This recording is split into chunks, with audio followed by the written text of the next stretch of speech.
गेल्या काळात भाजपासह मिश्र सरकार असलेल्या मूर्तिजापूर पंचायत समितीत यावेळेस भाजपाला भारिप आणि महाविकास आघाडीने लोळवले।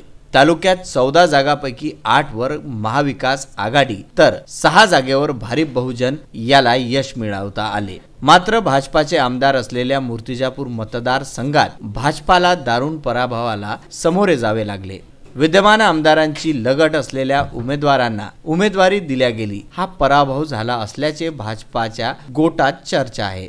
तालुक्यात भाजपाला सत्ता येईल असे अनेक राजकीय जाणकारांना वाटत होते। मात्र या तालुक्यात भाजपाचा सुपडा साफ करून महाविकास आघाडीने निर्विवाद बहुमत सिद्ध केले असल्याचे भाजपाचे मनसुबे आता धुळीस मिळाले आहे।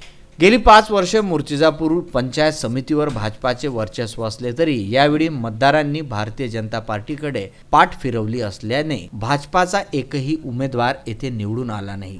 नव्याने झालेल्या महाविकास आघाडीला कौल मिळाल्याने पंचायत समितीचा सभापती आता महाविकास आघाडीचा सभापती विराजमान होणार आहे।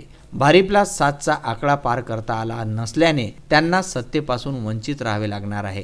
गत जिल्हा परिषदेच्या 6 गटातील निवडणुकीत या तालुक्यात राष्ट्रवादी काँग्रेस आणि शिवसेनेला आपले खातेही उघडता आले नव्हते। महाविकास आघाडी झाल्याने शिवसेनेला 2 जागेवर, राष्ट्रवादी काँग्रेसला 1 जागेवर फायदा झाला तर भारिप आणि भाजपाला प्रत्येकी 1 जागा आपल्या हातून गमवाव्या लागल्या। यावेळी 7 गट झाल्याने महाविकास आघाडीला 1 जागेचा अतिरिक्त फायदा झाला आहे। मूर्तिजापूरवरून विदर्भ न्यूज करिता बाळा गणोरकर यांचा हा वृत्तांत।